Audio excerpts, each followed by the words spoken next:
네, 오늘 함께 읽으실 말씀은 요한복음 9장 1절부터 7절까지 말씀입니다. 1절부터 6절까지는 우리가 교독하고요. 7절 말씀은 우리 모두 함께 같이 읽도록 하겠습니다. 제가 1절을 먼저 읽을게요. 예수께서 길을 가실 때 날 때부터 맹인된 사람을 보신지라.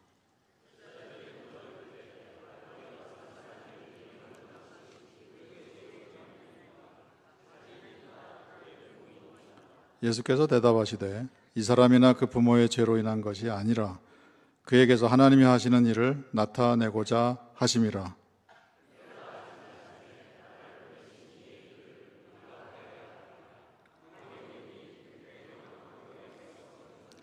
내가 세상에 있는 동안에는 세상의 빛이로라.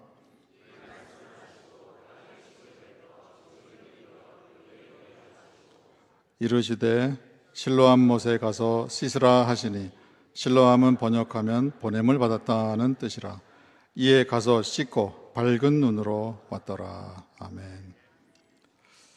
예수님이 세상의 빛이라, 빛이십니다. 이런 제목으로 말씀을 나누려고 합니다. 예수님께서 제자들을 데리고 이동하시는데, 특별히 이 장면에서 날 때부터 맹인이 된 사람을 바라보는 그 관점, 그것을 이제 훈련을 시켜 주십니다. 예수께서 길을 가실 때 날 때부터 맹인된 사람을 보신지라, 이렇게 기록되어 있어요.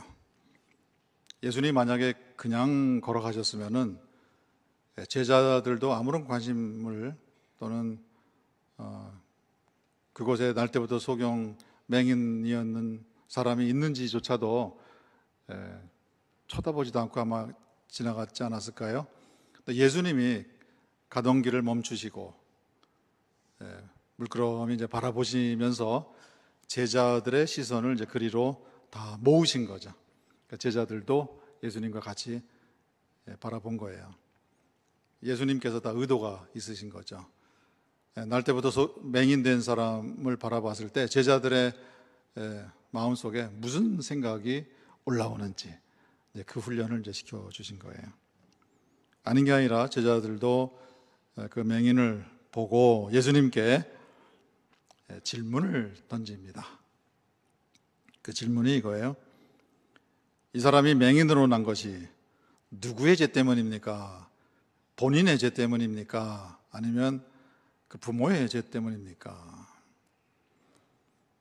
제자들뿐만 아니라 그 시대를 살았던 어떤 유대인이라도 그 장면에서 멈추어 서서 날 때부터 맹인으로 태어난 소경이 된 사람을 바라봤다면 아마 그런 비슷한 생각을 했을 거예요. 누구나 다 그랬을 거예요. 유대 사회의 문화, 유대 사회의 어떤 종교, 그 안에서 살던 사람들은 다 이런 생각을 하는 것이 자연스럽고 마땅한 생각이다.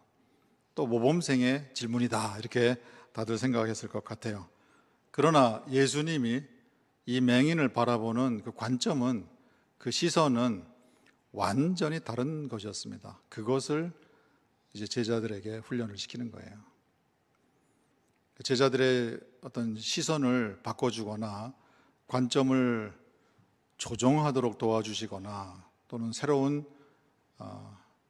시야를 열어주시거나 그런 차원의 문제가 아니라 완전히 새로운 계시를 알려주시기 위해서 제자들을 그 자리에 세워두신 거예요.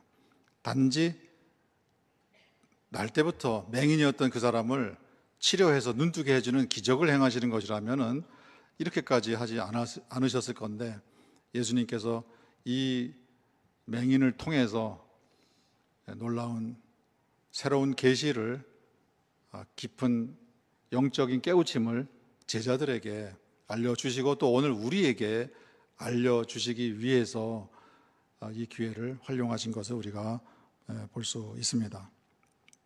예수님께서 답을 주십니다. 이 사람이나 그 부모의 죄로 인한 것이 아니라 그에게서 하나님이 하시는 일을 나타내고자 하심이라. 하늘 아버지께서 하시는 일의 관심을 기울이도록 만드십니다. 제자들로 하여금 날 때부터 맹인이었던 사람을 바라보게 만드신 다음에 뭘 보느냐. 우리 성도님들 같으면은 우리 성도님들이 마음이 착하시고 애틋한 마음이 있으시고 고통 가운데 있는 사람들 도와주실 마음이 있으시고 하는 그 마음을 가지고 이 맹인을 바라보셨다면 무슨 생각을 하셨을까?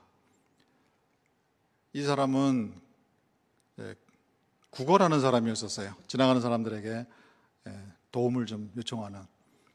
그러면 아마 우리 세움교회 성도님들 같으면은 그 순간 그 자리에서 가지고 있는 모든 호주머니의 돈을 다 털어서라도 참 얼마 되지 않지만은 이거라도 좀 보태시고 고통 중에서도 소망을 잃지 말고 열심히 힘내세요. 그리고 총총 걸음으로 걸어가시지 않았을까? 맞습니까? 그 정도는 하셔야 기본이죠. 아니면 뭐 지나가면서 참 어쩌다가 날 때부터 소경 맹인으로 이렇게 사시게 되었을까? 참 가슴 아프다. 뭐 이런 반응들도 나왔을 것이에요. 아주 인간적이고, 그렇죠? 또 그 문화와 그 종교 배경 안에서 우리가 가질 수 있는 가장 모범적인 그런 생각, 그런 마음을 우리가 가지고 바라볼 수 있었을 거란 말이에요. 그러나 예수님은 그게 충분하지 않다. 우리의 눈을 뜨게 해주시는 그런 계시를 알려주셨어요. 그 맹인을 바라보면서 그 안에서 그 맹인의 삶 속에서 하늘아버지의 일을 봐야 된다. 그런 말씀이세요. 그게 첫 번째예요. 이 말씀은 무슨 말씀이냐면요, 저나 우리 성도님들이 살면서 우리가 경험하는 많은 일들이 있어요. 우리가 겪어야 되는 그런 상황들이 있다고요. 우리가 찬양 부른 것처럼 참 아름다워라. 주님의 세계는 우리가 일상에서 경험하는 일들이 정말 아름답습니다. 정말 은혜입니다. 모든 것이 아버지의 은혜입니다. 우리가 이런 말만 하고 살 수는 없잖아요. 지내다 보면은 정말 아버지 저를 사랑하시는 건 맞습니까? 정말 우리 아버지 맞아요? 저를 잊어버리신 거 아닙니까? 우리가 힘들고 어렵고 고통과 고난과 시련 가운데 들어갈 때에는 그런 마음이 잘 안 들어요. 왜 나에게 이런 시련을 주실까? 왜 나로 하여금 이렇게 힘든 과정을 지나가게 하실까? 원망스럽다. 아버지가 정말 나의 아버지시라고 한다면, 그리고 나를 사랑하신다면 이럴 수는 없는데, 이런 생각들이 우리에게서 저절로 올라온다고요. 그러나 그 모든 상황에서 내 자신을 바라볼 때, 내가 처해 있는 상황을 바라볼 때, 주위를 바라볼 때, 그 속에서 하늘 아버지의 일을 생각하라. 그 관점을 우리에게 가르쳐 주시는 거예요. 예수님이 여기서 제자들을 향해서 주시는 이 말씀은 사실은 굉장한 영적인 깊은 내용을 알려주시는 거예요. 제자들의 생각을 고쳐주시는 차원이 아니라고 말씀을 드렸어요. 날 때부터 맹인된 이 사람이 이렇게 된 게 누구 죄 때문입니까? 라고 질문한 그 제자들이야말로 날 때부터 맹인된 사람이다, 자네들이 날 때부터 맹인된 사람들이다 라는 것을 지금 말씀하고 계시는 것이에요. 그런 사실을 깨우쳐 주시는 것, 그런 사실을 알게 해주시는 것이 이 맹인을 통해서 하시는 하늘 아버지의 일이시다. 그것을 두 번째로 우리에게 알려주시는 것이에요. 아니, 그분이 맹인으로 날 때부터 태어난 것은 누구의 죄 때문입니까? 본인의 죄 때문입니까? 부모의 죄 때문입니까? 그게 아니잖아요. 아담의 죄 때문이죠. 한 사람 아담이 범죄함으로써 이 땅에 죄가 들어오고 사망이 들어오고 그 안에 모든 고통과 시련과 역경과 환난이 고통이 이 세상에 들어온 거예요. 그 한 단면을 지금 제자들로 하여금 보게 하신 거란 말이에요.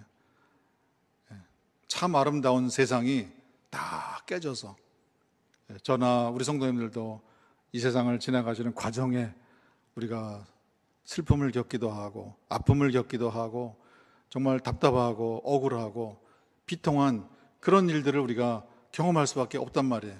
누구 죄 때문인가? 아담의 죄 때문이다. 아담의 죄로 인해서 이 땅에 들어온 고통을 예수님이 직접 내려오셔서 그 물리적인 육신적인 고통도 하나씩 하나씩 치유해 주시는 일을 지금 하고 있다. 그러나 그거보다 더 큰 고통이 뭔지 아느냐? 그것은 맹인을 바라보면서 하나님이 하시는 일, 하늘 아버지께서 하시는 일을 보지 못하는 영적으로 맹인이 된 너희들이 사실은 더 고통 중에 있는 것이다. 그것을 지금 알려주시는 것이에요. 온 인류가 영적으로 맹인으로 태어나고 있다. 이것도 아담의 죄로 인한 것이다. 사도 바울도 그런 말씀하지 않았어요?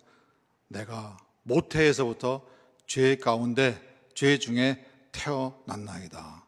이 죄 가운데 태어났다는 것은 태어날 때부터 우리의 삶의 현장에 하늘 아버지가 함께 계신다는 것을 보는 영적인 눈이 닫혀버린 상태로 태어난 우리들이다. 그것을 고백한 거예요. 그것을 치유해 주는, 육신의 눈이 맹인이 된 것도 치유해 주실 뿐만 아니라 우리의 영의 눈이 맹인이 된 것도 치유해 주시는 이 일을 하기 위하여 예수님이 오신 것이다. 그것이 하늘 아버지의 일이다. 그 얘기를 말씀하고 계신 거예요. 사실은 저나 우리 성도님들도 이 세상에 올 때에는 다 맹인으로 온 거예요. 그 사실을 예수님이 알려주시는 것이에요. 눈앞에 날 때부터 맹인으로 태어난 이 사람만 맹인이 아니라 너희야말로 맹인이다. 근데 예수님께서 뭐라고 말씀하시나요? 내가 세상에 있는 동안에는 세상의 빛이니라. 그렇게 말씀을 주셨어요.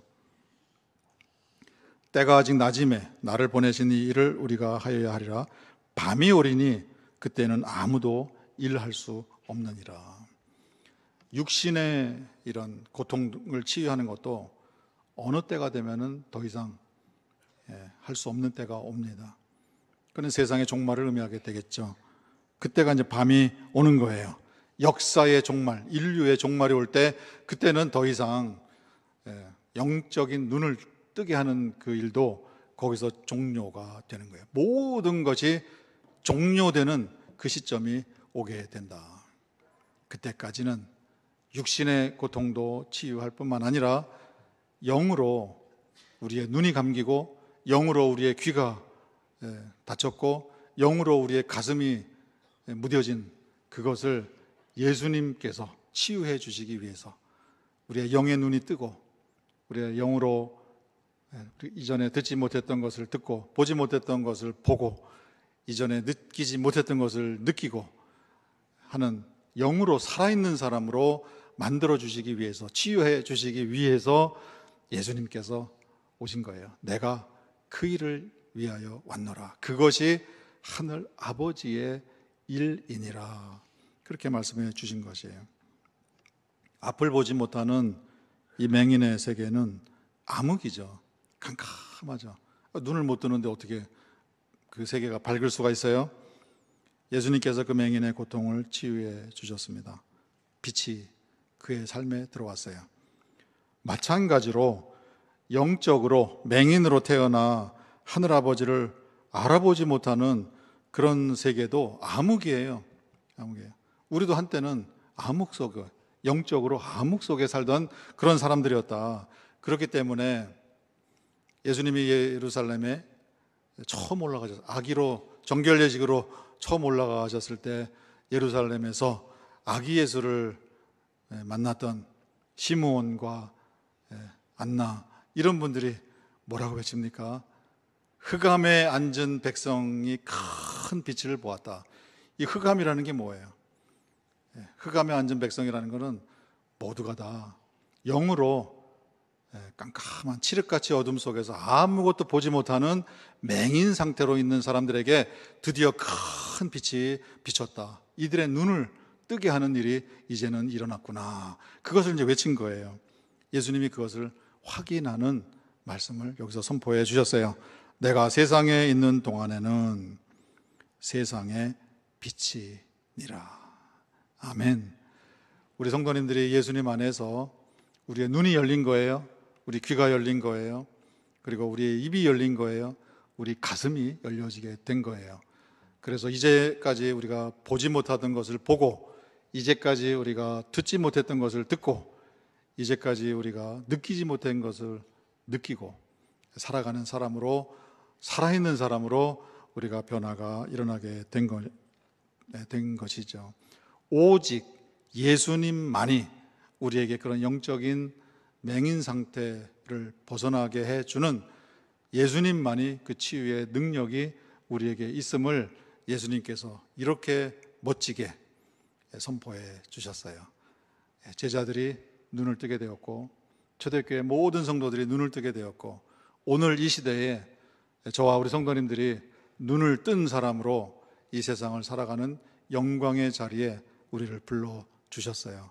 우리가 이 세상 살아가는 동안에 우리가 눈을 뜬 사람으로서 주님과 함께 영의 세계를 걸어가고 하늘 본향을 향해서 힘차게 당차게 한 걸음 한 걸음 주님과 동행하시는 우리 성도님들 다 되시기를 주님의 이름으로 축원드립니다.